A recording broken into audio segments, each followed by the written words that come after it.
Usually a season for everything. اس میں ہر brand کوئی نہ کوئی پیکیج دیتا ہے. کسٹمر گین کرنے کے لیے بائی ون گیٹ ون جیسی اچھی آفرز دی جاتی ہیں.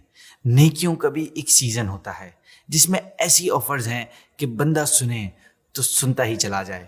اب ہم یہ تو نہیں کہہ سکتے سملرلی کہ اللہ پاک کسٹمر گین کرنے کے لیے ایسا کرتا ہے، کیونکہ اللہ پاک تو ان سب چیزوں سے پاک ہے، اسے کسی کی محتاجی نہیں ہے. وہ تو بادشاہوں کا بادشاہ ہے، اس کائنات کو بنا کر اسے پالنے والا بھی وہی ہے، تو اسے کسی کی کیا ضرورت.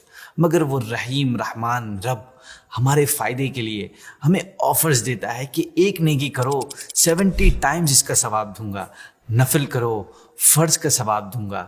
یہ سیزن رمضان کریم کا مہینہ ہے.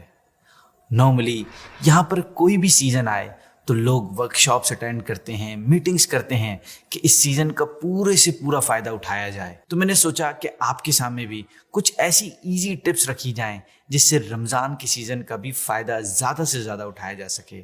تو نمبر 1، خرچ بڑھائیں، اسپینڈ مور. آپ کے میرے پیارے نبی صلی اللہ علیہ وسلم نے فرمایا، ماہ رمضان میں خرچ میں کشادگی کرو، کیونکہ ماہ رمضان میں خرچ کرنا اللہ پاک کی راہ میں خرچ کرنے کی طرح ہے. نمبر 2، روزہ افطار کروائیں. آپ کے میرے پیارے نبی صلی اللہ علیہ وسلم نے فرمایا، جس نے حلال کھانے یا پانی سے کسی مسلمان کو روزہ افطار کروایا، فرشتے ماہ رمضان کے اوقات میں اس کے لیے استغفار کرتے ہیں، اور جبریل امین علیہ الصلاۃ والسلام شب قدر میں اس کے لیے استغفار کرتے ہیں. نمبر 3، افطار کے وقت دعا کیجیے.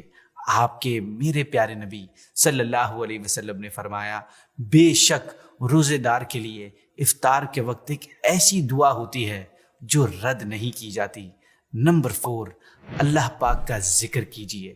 آپ کے میرے پیارے نبی صلی اللہ علیہ وسلم نے فرمایا، رمضان میں اللہ کا ذکر کرنے والوں کو بخش دیا جاتا ہے، اور اس مہینے میں اللہ پاک سے مانگنے والا محروم نہیں رہتا.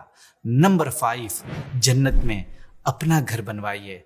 آپ کے میرے پیارے نبی صلی اللہ علیہ وسلم نے فرمایا، جو مسجد سے اذیت کی چیز نکالے گا، اللہ پاک اس کے لیے جنت میں ایک گھر بنائے گا. Let's make the most of this Ramzan.